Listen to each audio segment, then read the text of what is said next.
It's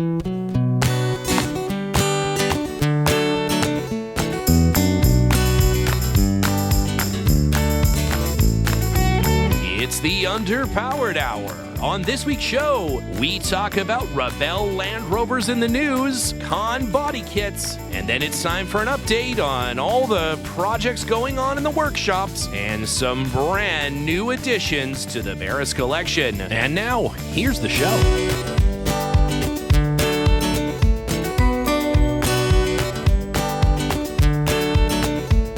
Welcome to the Underpowered Hour. I'm Steve Beres, mild-mannered television executive by day and Land Rover collector by night. You can find out more about our cars and what we're working on at theberescollection.com or follow us on Instagram at theberescollection. I'm joined, as always, by my good friend, Ike Goss. Thank you to everyone joining us today. I'm the hydraulic spool valve to Steven's Bluetooth winch remote. I'm the predictable control of podcasting, Ike Goss. I own and operate Pangolin 4x4 in Springfield, Oregon, where we live and breathe Land Rovers. Check us out online on Facebook, Instagram at Pangolin 4x4. Let's get started. All right, Ike. Well, a big week in the news here. There is a brand new Roverlog article from our good friend Cousin Greg. He has written all about one of our favorite topics, the Rebelle Rally. If you haven't, I'll be damned. Yeah, if you haven't checked it out yet, Greg goes through all of the different teams, all 4 teams that ran in Land Rovers in this year's Rebelle Rally, talks about their race, talks about their rigs. It's a great article. And, Greg's a good friend of the show, good all-around Land Roverer. Yeah, just to clarify, he's talking about the competition, not their ethnicity. That's right. Yes, that's right. So yeah, he talks about the Hoenn Adventures team.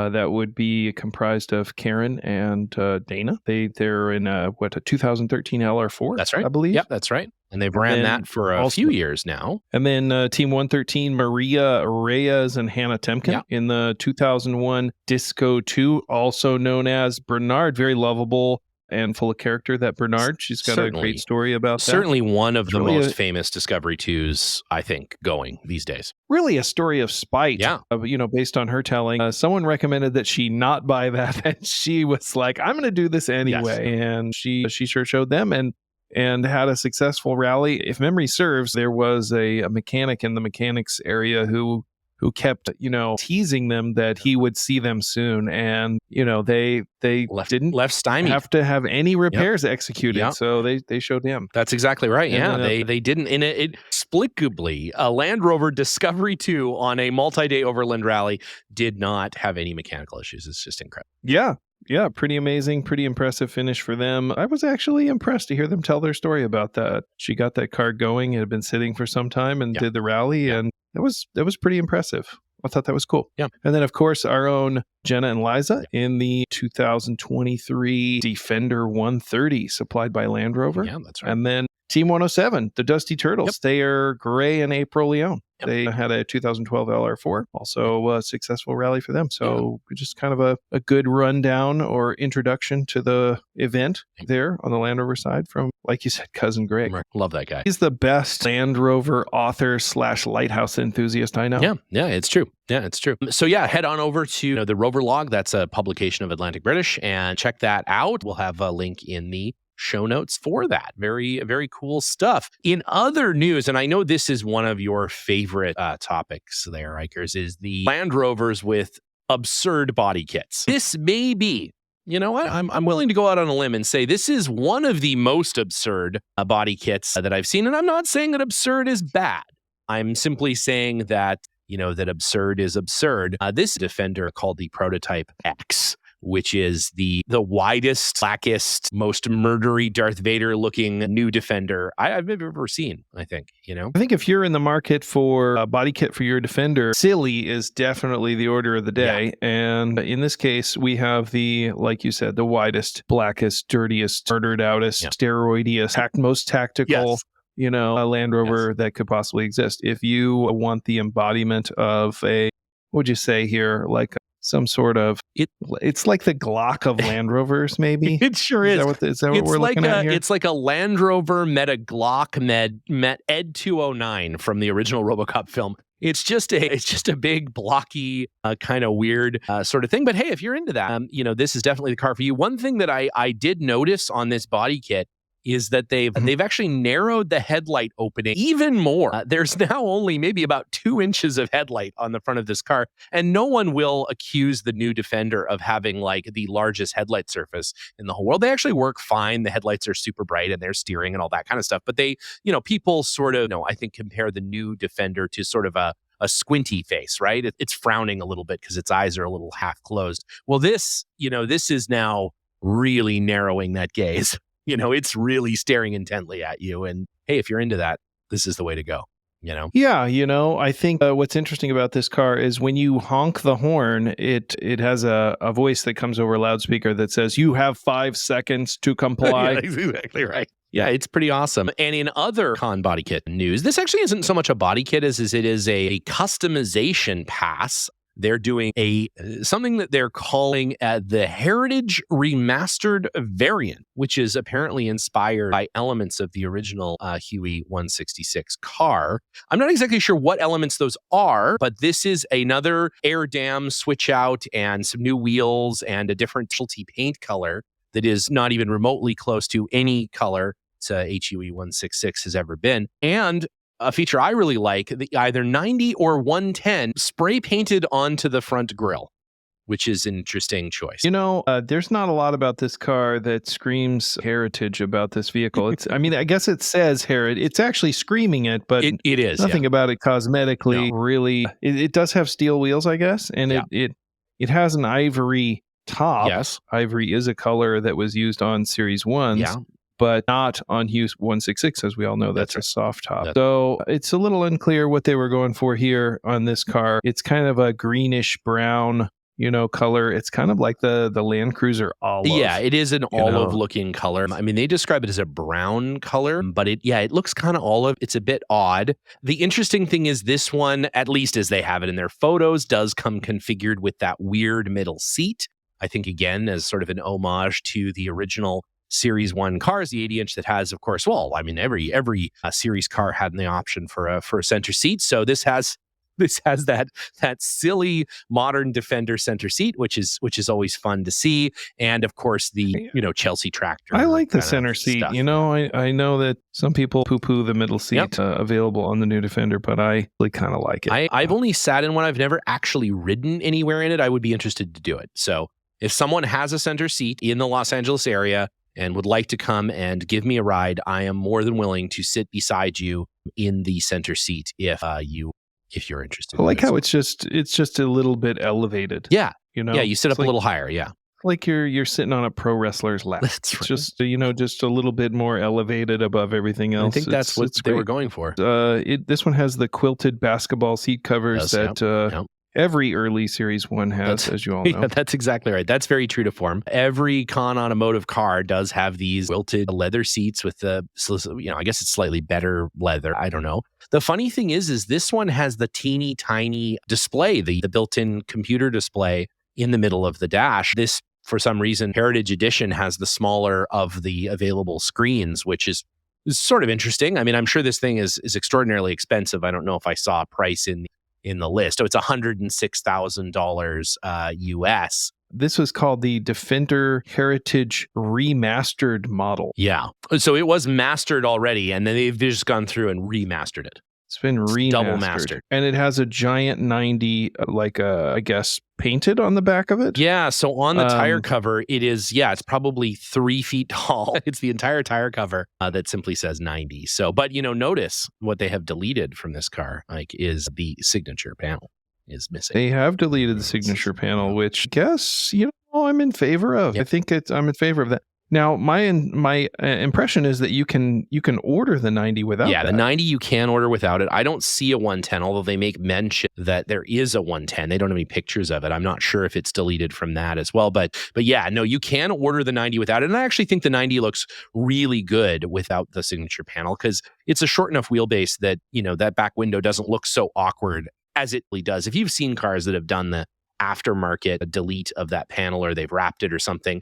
Really does look like a really long expanse of black. But the 90 doesn't look like it. I think the 90 looks really cool with the panel gone. So well, I for one think that if you like Defender Special Edition aftermarket body kits and weird colors and fiberglass panels and different spoilers and weird wheels, that you should get both of these cars. Yeah, I think that's exactly right. Now, one new car that is that they were showing off at Destination Defender is the County edition of the Defender 110 and the 90. We saw County 110. The only difference is that it has the original Land Rover colors. You can get it in blue and white and a few other different colors. Maybe it's just the blue, actually. And it has sort of homage to the County stickers on the side of the original Defender. If you haven't seen it, it's the sort of 3 stripes that kind of hockey stick down the door, and it says County in the middle of it. And they were 1980s, 1990s. You could get that package on the Defender, like the graphics package or whatever on the Defender. Actually, I think it came on the 110 and the 90 as well before there was Defender. I think it was available for that as well. So it sort of has, it isn't a giant sticker on the door. It's a little graphic along the sort of just above the sill panel, but it still looks cool. And the door is a different color on the back. So it's it has a black door and blue body panels, which is kind of cool. I thought it was neat. Also has a blue roof, I believe, on both I think the 90s, and I could be wrong.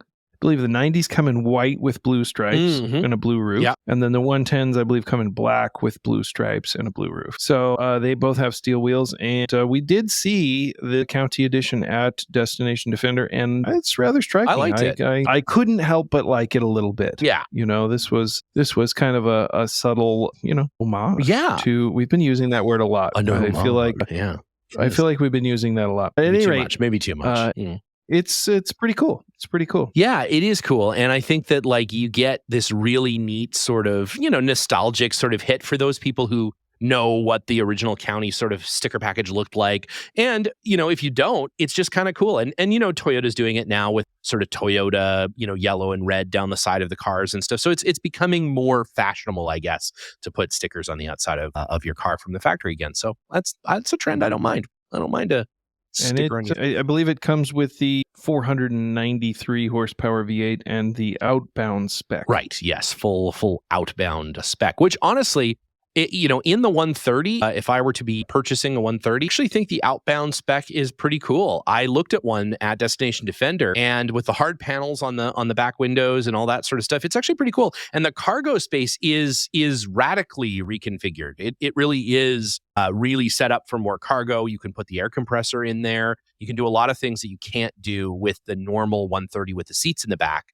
because it does have all of that cargo space. So it's pretty cool. So if you need you want a 110, but you need a little bit more cargo space, the Outbound Edition 130 is definitely worth it. So, speaking of worth it, what's happening in the old Pangolin 4x4 shop? As you have been on a world tour for the last, what seems like 6 months, I imagine everyone there has gone completely feral and has a Lord of the Flies type structure, I imagine, has developed while you've been away. Yeah, when I came back to the shop and flipped on the lights, they were all crowded around a carcass tearing it apart. So now that we've got them all back in their overalls and working on cars again, we are working on a 1953 80-inch, which we've talked a little bit about on the show. This is a car is a patina car. It has a cool history, and it was used at a giant ranch, 37,000 acres in Santa Maria, California. And it has a cool sign-written logo on the door.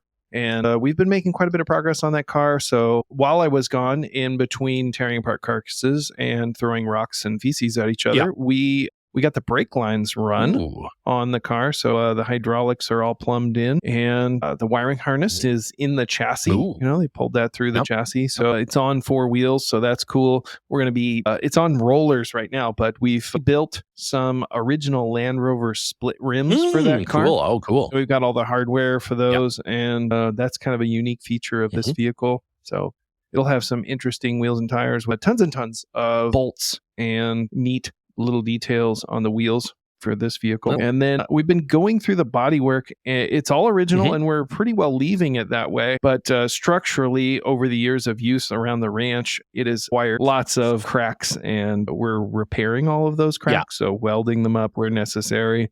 re-riveting and spot welding a couple of places so that it's structurally, ready to use again. So the new owner is going to take it down to Florida and he's going to run it around there in the sunshine. So it's going to see some use on the beach. It's going to see some use driving around. So it's got to be structurally up to snuff. Yeah.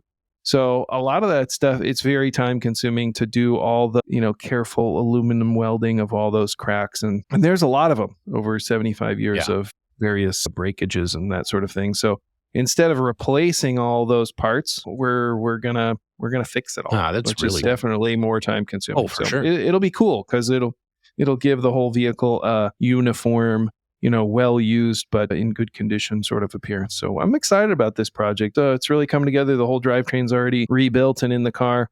And Linus just got the dash built with all rebuilt gauges and new switches, and it's still got its patina to it. So it's still the dash is original paint. We reused all the original bezels, so it's got a well-worn look, but everything's completely functional. The speedometer, odometer, amps gauge, lighting switches, and then he's got the wiring, the dash sub harness all put together on the backside of that. So It's really shaping up. So I'm excited to see this one come together. It has 99% of its original parts that we've repaired to put back on the car. So it's going to be a really neat car, all Sharadized fasteners.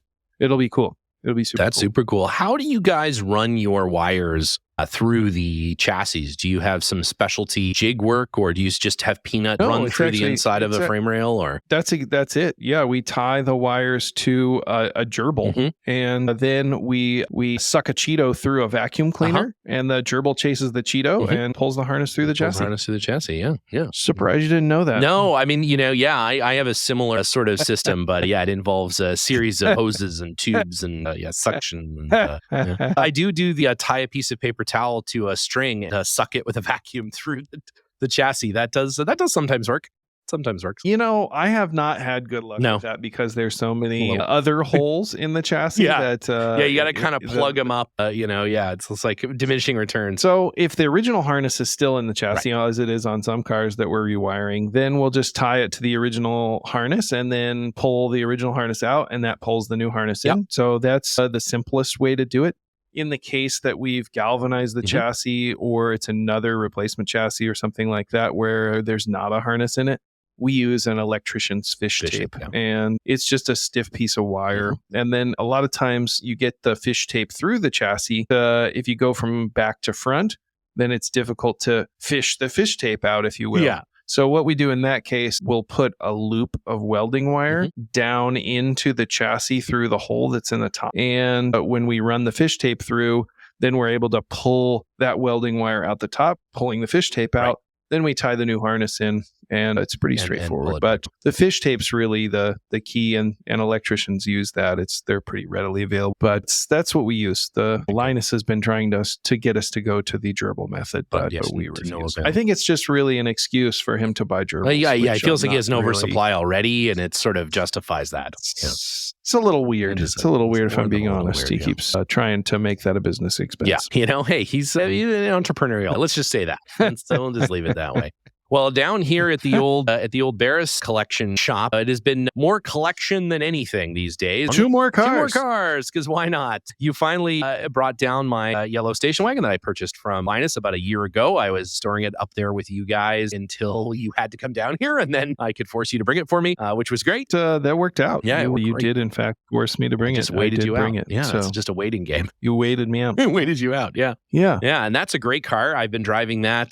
In fact, I'm driving that right now. That's sort of my run around daily right now, and love it. It's it starts and drives and steers and everything just wonderfully. I had a meeting with some other production folks here in town, and we took it over to the local taco place, and they loved it. Unfortunately, I only have one of the 4 seats installed in the back. I haven't gotten around to putting the other 3 in, and so one of them just had to sort of deal with that because no one was willing to go 3 up in the front. That's really too bad, and it says something about the closeness of your colleagues. It's true. Yeah, no, it's more than that. But so next project on that will be to put the crank-driven winch on the front of it, which will be awesome. All the parts are there to do that. I think save maybe one little drive shaft or something. I got to look. But it's all ready to go. That'll be super fun. A Land Rover cable winch for the front of that wagon, and it is super original and super cool, and really that is fun. For those of you that don't know, that's the Koenig crank drive winch, very similar to the one that was fitted to the front of Oxford and Cambridge. So, this Series 1 is also a short wheelbase station wagon, so it'll give it that, vintage expedition flavor and a cool North American original factory option. So the history of that car is somewhat shrouded in mystery. It was, sold off at an anonymous auction in the late 90s or early 2000s, I want to say. And it was from the estate of some, Hollywood, person, but we just don't know. We don't know who. Yeah, So we don't know who. If some listener has some information about the history of that yellow station wagon, that would be interesting to hear more about, because I have a feeling it has a little bit of an unknown but very interesting backstory that we haven't heard all that there is to hear about. Yeah, this is Errol Flynn's yellow station wagon, or maybe who later became the head of BMW. That's exactly right. Yeah. And so you got the yellow station wagon. What else? Yellow station wagon. She's up and running, and just the other day, we were actually still at Destination Defender. We were on our way back. The 1960 Land Rover Firefly fire appliance arrived from our very good friends out on the East Coast. Ben and Eric and the gang have been caring for this beautiful fire appliance along with their DC-3 airplane. They have been the stewards of this fun little 109-inch Series 2A fire tender. It has all of its original kit. It has hoses, it has lights, it has pumps, it has valves, it has everything you could ever need to tend a small oil field fire. It's in running condition. I drove it around today. It's great. I got the siren working. Some wires had fallen off on its journey here, but we managed to get those hooked back up, and its adorable little siren is up and running again. Next up, we'll be getting some of the lights fixed so that the floodlights come on and some of that sort of stuff. But man, it's super cool. Super cool. It's a super cool truck, and one of very, very few North American fire engines. And there's only two others that I'm aware of that were originally used in North America. One is an 80-inch that's converted here in North America. It's a headlights behind the grill car. It is on the western coast of Canada. That's a neat truck. I want to say it was converted by Pierce. The other one is your car, the Firefly, and that car is really cool, well optioned, very original car. That's a super neat vehicle. And then one just popped up recently in Alberta, a short wheelbase, and it looks like it's been maybe restored at some point in its past. Saw it the other day on the Ottawa Valley Facebook group, I believe. And it resides at some museum in Alberta. I saw that as well. Yeah. The funny story behind this is, as many people know, I'm from Calgary, Canmore, Alberta.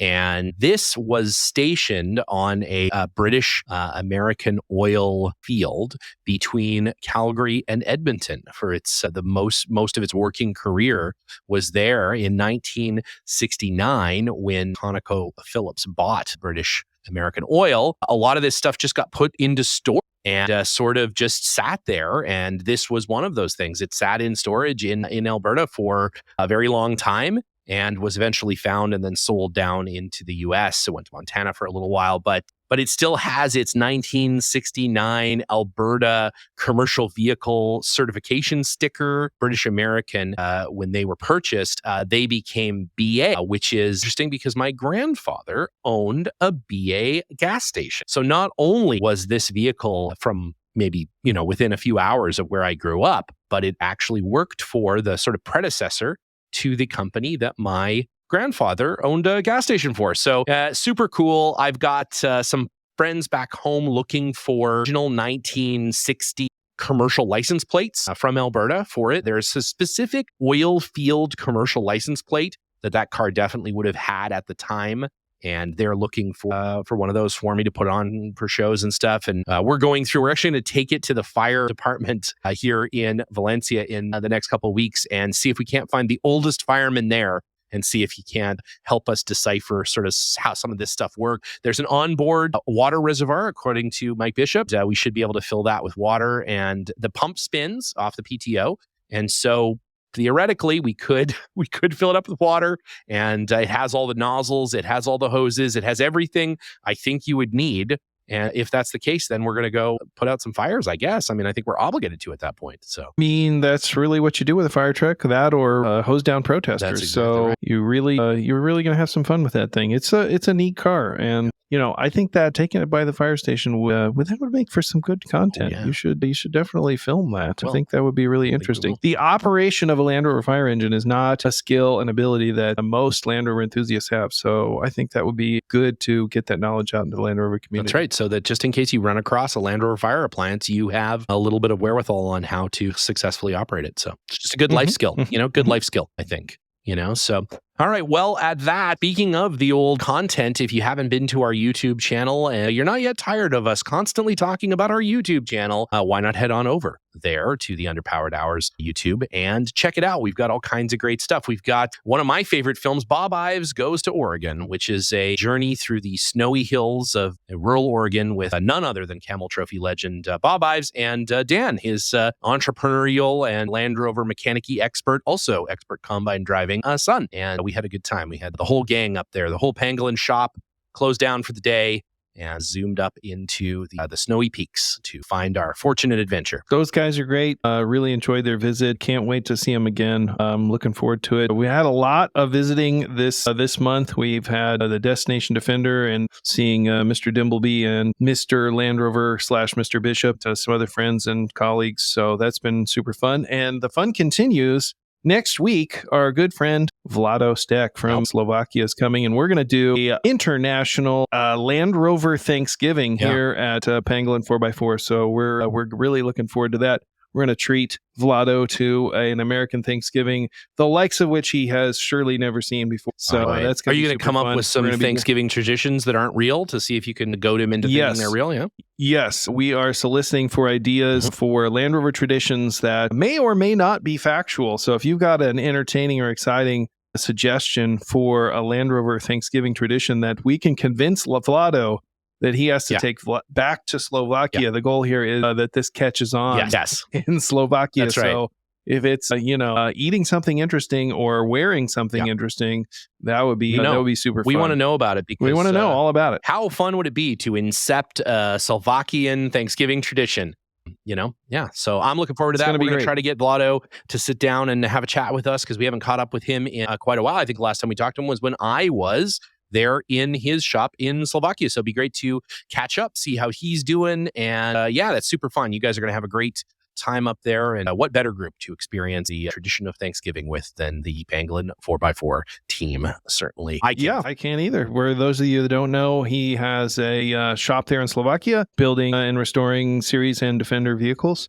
And as you know, that's where Land Rovers come from, Slovakia. So you all thought it was Solihull, but Defenders are made in Slovakia. So he is more authentic than we are here in the United States, surely.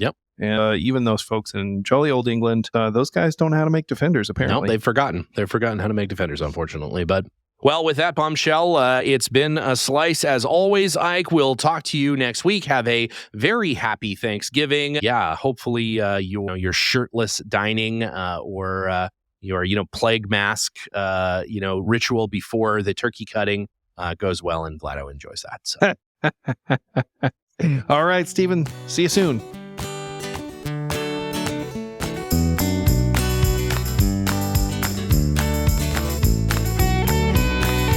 The Underpowered Hour is produced by Liza Beres, Ike Goss, and me, Steve Beres. Pavel Svardov composed and performed our theme music. Consider supporting the show on Patreon, and if you already do, thank you. Your support makes the show possible. For even more, check out our Instagram or Facebook.